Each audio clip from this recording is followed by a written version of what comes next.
Weh korang, kita ni buat pasal Cybersecurity Attack kan. Tapi aku tak suka macam hacking is a joke.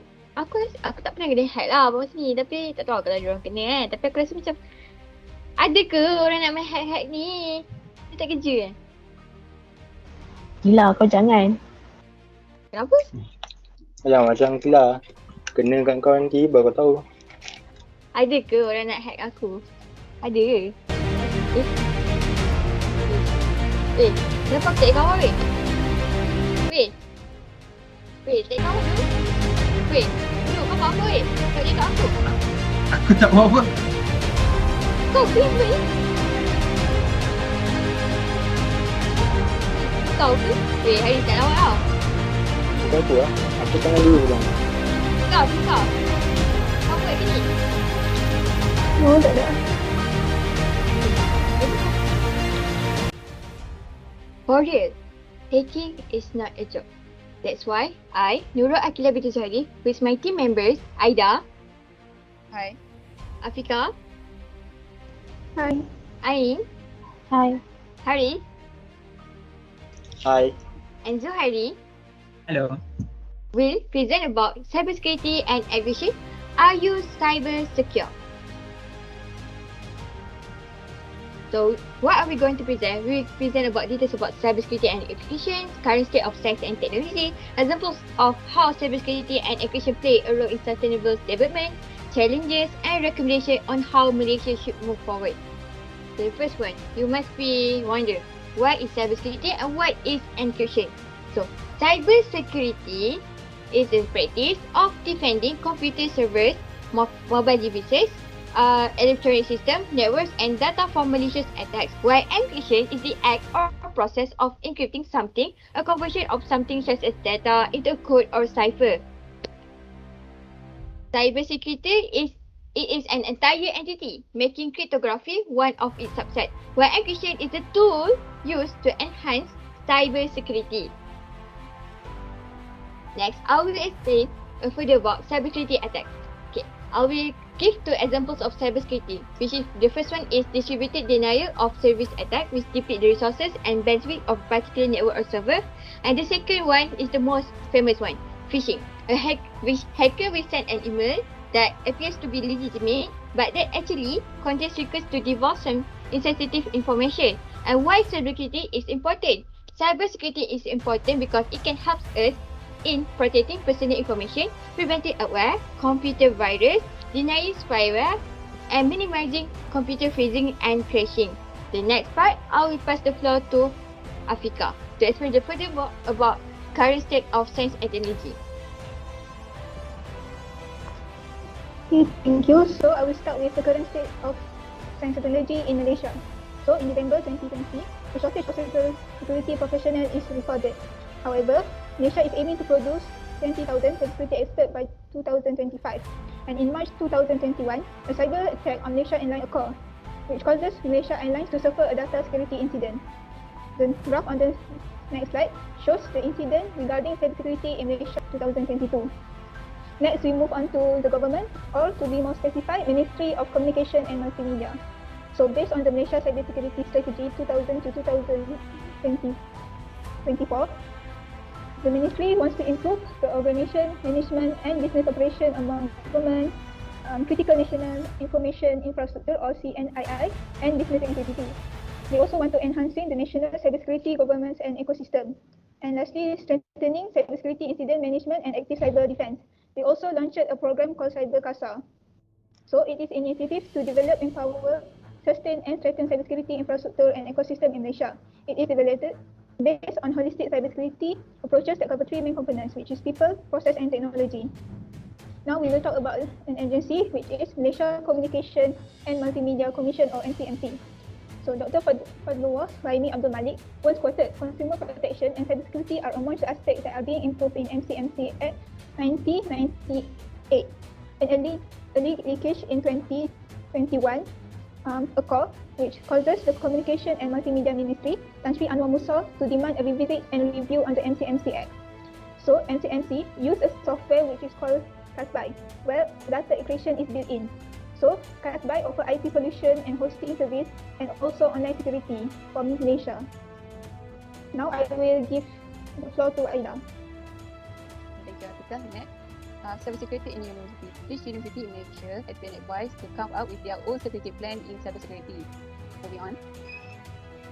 Okay. One of the common structure that has been used by the university in Malaysia is SOC, which stands for Security Operations Center, SOC, that covers 24/7 daily basis. Okay, one of the important aspects in the implementation of smart campus in Malaysia is ICT safety. Okay, what SOC help the university? It helps to speed up the process of identifying valid loss on ICT assets in data center, and it also helps to save detection time and shorten response time. This, the picture is the example of SOC operation framework. Next. Okay, in terms of encryption, there are 3 types of encryption that has been used in universities in Malaysia. There are cloud storage encryption, because university have to store a lot of data, student data, and the column level encryption, example of Maya, Spectrum, and MySys that has been used by UM. And the last one is field level encryption. Okay, next. Okay, for cybersecurity industry, each industry, especially oil and gas, they have a robust plan to manage emerging security threats. They also have their own contingency and crisis management plans, and security incident action plans, which is IAP, corresponding to the access security risk. Okay, this industry also maintain a close relationship with the authorities, especially the National Security Council. Next, they implemented cybersecurity, including encryption training for their employee. They are using the work of third-party experts to be able to fill in the gaps in some of these specialist areas. And also, they are implemented the CIA type, which stands for confidentiality, integrity, and also availability as a model in information security. Moving on. Okay, in terms of encryption in industry, they are using AES, which stands for Advanced Encryption Standard. What is AES? AES is asymmetric key cipher, which means the same secret key is that used for both encryption and decryption.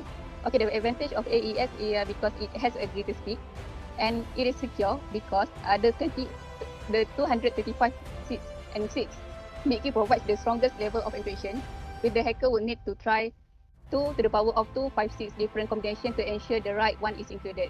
Next, I pass to Ain.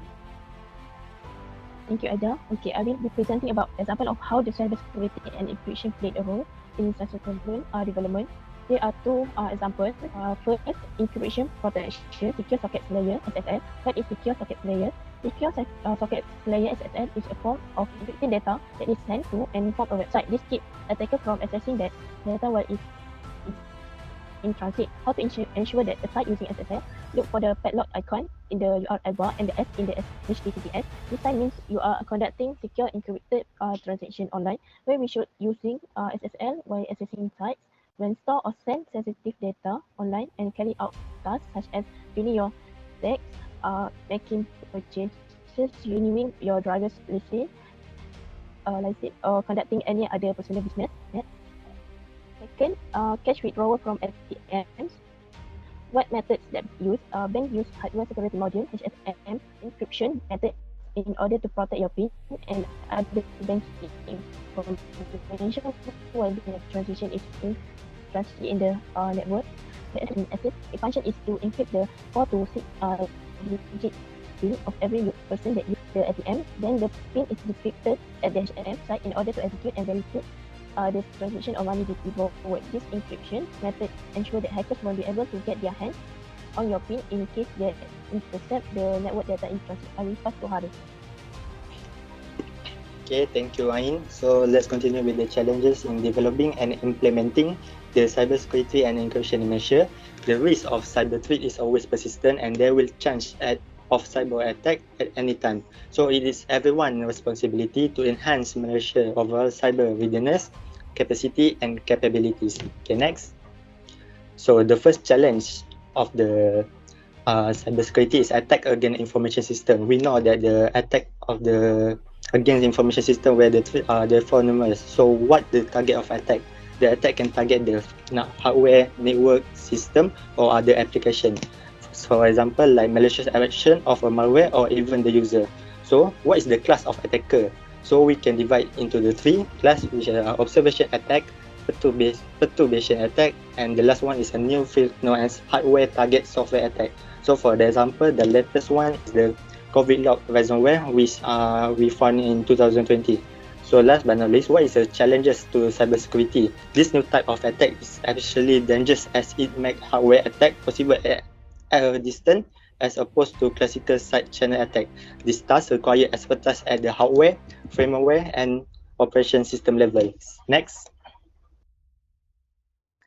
So the second one is data integrity. How to secure data integrity? To secure data integrity in Internet of Things, we call it IoT environment, it is found to be quite difficult due to the large of information and data. Data from multiple sources have variety of concept and format, which makes it difficult for analysis to integrate this data. The second one is lack of monitoring and protection against unauthorized change of or alteration will make unwanted change in data information. Lastly, what is challenge to cybersecurity? Because malicious data searchers are always looking for new ways to steal the data, particularly during peak hour, where organization might lack the internal capability and mechanism to manage and secure the data. So next, the last one is the adjusting to new norm. We know that the era pandemic have been caused into the industry. Even government agencies have to remotely connect to the network to continue their service to the public. Access to a trusted VPN, we call it virtual private network with multi-level authentication, is essential to access all the core system. So there are three Malaysia Public Sector ICT Strategic Plan key strategy. The first one is the Session Public Sector ICT Infrastructure. The second one is the Session Digital Communication Capability. The last one is the Session Public Sector Cybersecurity. So that's all for me. I will pass to Zahari. Thank you. Okay. Thank you, Haris. Now I will be presenting the last part of our presentation, which is recommendations on how should Malaysia move forward. So these points are derived from Malaysia's cybersecurity strategy from 2020 to 2024, which is the 5 strategic pillars. So the 5 strategic pillars are as below, which I will be presenting in shortly. Okay, so the first pillar is effective governance and management. Management of cybersecurity risk should evolve simultaneously with the evolution of threats. The governance and management must also include both the defensive and offensive capabilities to diminish cyber threats. Next, the second pillar is strengthening legislative framework and enforcement. This pillar involves the law. So as technology evolves, Malaysia recognizes that our law must adapt to our new technology that is evolving. So next, the third pillar is capitalizing world-class innovation, technology, R&D, and industry. The National Cybersecurity Research and Development Roadmap, it will be formulated. This roadmap will outline short-term, medium-term, and also long-term planning to address security challenges and opportunities. The fourth pillar is enhancing capacity and capability building, awareness, and education. This pillar focuses on increasing the number of skilled professionals in Malaysia. The government will empower all levels of society to understand cybersecurity. And last but not least, the final pillar, which is strengthening global collaboration. This is self-explanatory because Malaysia, which means that Malaysia needs to engage with other trusted international entities to strengthen our cybersecurity and encryption. So that is all from Group 15. Thank you.